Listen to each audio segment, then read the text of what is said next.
Chapter 32 of the last book in the universe. The last book in the universe. You're my son. The truth of it explodes inside my head and turns me upside down and inside out. I don't know my name or who I am. I don't know anything. All I know is I'm running away from Billy Bismo, running into the mob, fighting my way to the old man, screaming for them to stop. It wasn't his fault. Please stop. The crowd melts enough so I can see what's happening. They've tied the rope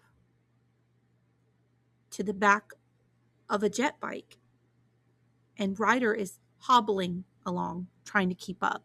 Hobbling, this is a descriptive word. This is a word that helps you visualize how he's walking.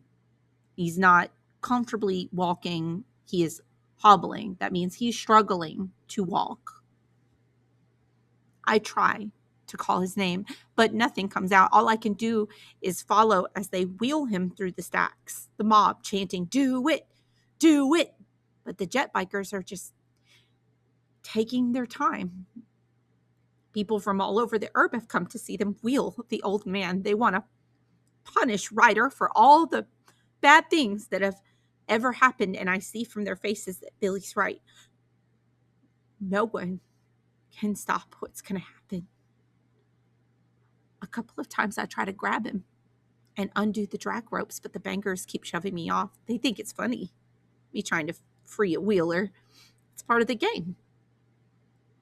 Their eyes are dead cold because they can't feel anything. And if I'm not careful, they'll wheel me too. I don't care if they do. Don't risk it, the old man warns me when I make a move. You're my only hope. But they burned your pages. I cry, running after him. Your book. They tore it up and burned it. I tried, but I couldn't stop them. Ryder looks back at me and smiles. The pages don't matter, he says. You're the book now. You're the last book in the universe. Make it a good one. The bangers finally get bored and decide to end it. They gun their engines. The drag rope yanks at Ryder and he falls, his frail body spinning away from me. They wheel the life out of him then until there's nothing left but a bundle of rags and the broken bones of my old friend. But I'm not there at the very end. My brain won't let me see it. Not the worst part. I think he has a seizure at this point. The last thing I remember is running after the jet bikes, and then the smell of lightning fills my nose, the clean electric smell that comes after a thunderstorm, and the blackness rises up and takes me down. Yep, he has a seizure. Let's find out what happens. We're on the last chapter now. Chapter 33. Spaz no more. When I finally woke up, the mob was gone and the fires had burned out. The whole latch felt empty, but I could see people hiding in the shadows, biding their time until it was safe again, as safe as it ever gets in the herb. I thought about running away. I thought about following the pipe to the end of the world. And then I thought about what Ryder said.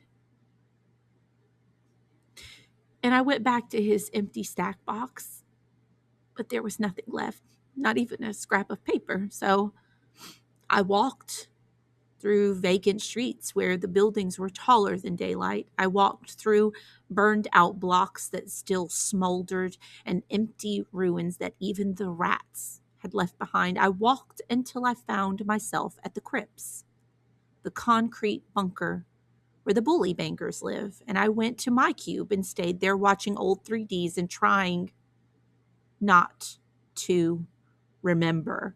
This is a reoccurring thing with Spaz, trying not to remember.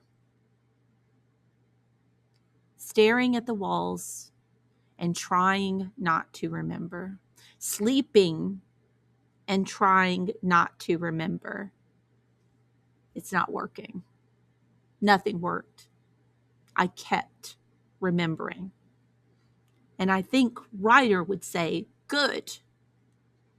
Ryder doesn't want him to forget. Once a banger came and told me Billy Bismo wanted to see me, and I said, forget it. And then one day Billy himself came down and told me how my mother had died when I was born. Okay, so Lottie's not his mom. His mom died giving birth, I guess. And then he put me with a family unit because it was no good growing up with a latch boss for a dad. And he hoped someday I'd understand about that and about everything else too. I understand. I never want to be like you, I said. And he went away and left me alone. Later that night, I did a really strange thing. I went down to the Pawn Mart and found this old voice writer in a tronic junk pile covered with dust. There's a lot of gizmos that you got to attach to it. But basically, you talk in one end and words come out the other.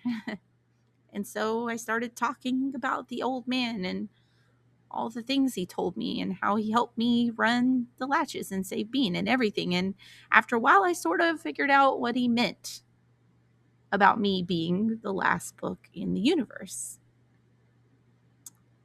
They call me Ryder now, like they called him.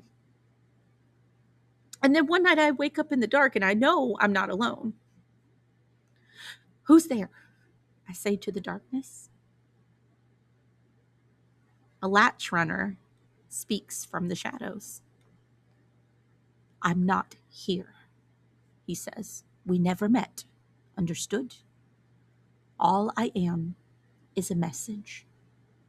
What message? A message from Eden, he says. His voice sounds like the whisper of wind in a clear sky. Someone you know says, Jux, and don't forget me, and thank you, and a whole lot more. He grows a little every day, and we love him as our own. Do not despair, my friend. Today is theirs, but the future is ours.